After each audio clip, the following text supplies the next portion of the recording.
Well, welcome to this week's WTOL 11 Weather Impact. I'm meteorologist Matt Willoughby, and we're breaking down why are the tropics so quiet recently. Now, of course, we did see Hurricane Beryl just a few weeks ago, which was actually the earliest Category 5 hurricane.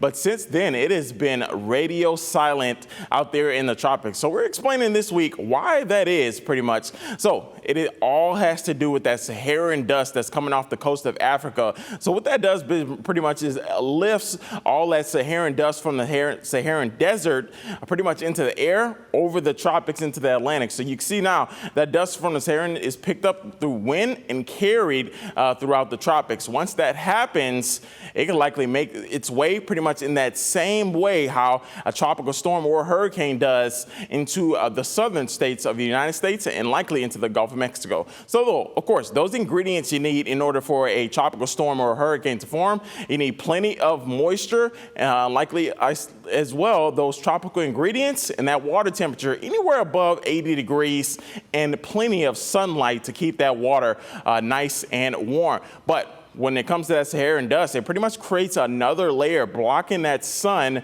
and also pretty much having that less sunlight and water temperature a lot cooler due to it blocking that sun. So when you have that Saharan dust, you pretty much get rid of the abundant moisture and sometimes even those water temperatures below 80 degrees, which is not necessarily the more favorable conditions for a hurricane or a tropical storm to form. Now, as we look at the Saharan dust forecast, it has been all quiet across the tropics pretty much for the last week, and likely will continue to be like that as we go throughout the next week or so, and that is due to that Saharan dust. So this is it in that tan mark, and it's still going to make its way well into the tropics, into the Cuba area, and likely into the Gulf of Mexico. And some areas into Florida have seen videos of dirty rain, and that's also due to that Saharan dust that was formed out into likely that African coast. Now we bring it back. We still got more Saharan dust out there out into the tropics, and this is really limiting that tropical development out there into at least the Atlantics for this past week. Now, as you look at current temperatures, at least water temperatures are there for tropical development, but with that Saharan dust,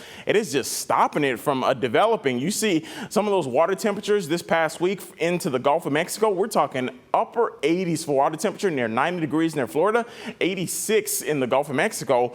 But one place where those water temperatures are not all that warm and it's stopping a lot of those tropical waves from developing is out along the African coast, where we likely see all of those tropical waves develop. So we're talking some of those water temperatures even under 75 degrees. You see that orange right there? Well, those water temperatures at 75 degrees. And I just said a few seconds ago, typically, tropical development starts at temperatures above 80 degrees. Now we look at that hurricane frequency. We're about to approach, at least as we go throughout the next couple of weeks, start to ramp up on that hurricane development. And typically we see that peak season right around September 10th. So we're still about a month away, but we're starting to see really getting to that peak of hurricane season and no development out there into the tropics. Now, as we look at those Saharan dust impacts, well, that'll continue to have quiet tropical development, which is actually a good thing. But those other two things that we'll study as well, it does decrease air quality into those southern states, and if it makes it up into even the northern states,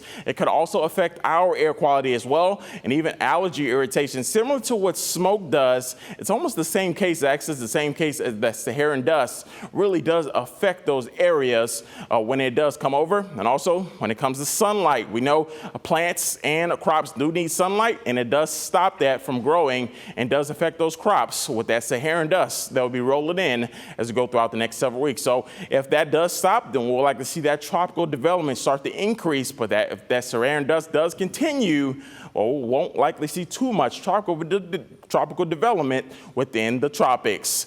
This is this week's WTOL 11 Weather Impact. I'm meteorologist Matt Willoughby. Thanks for watching.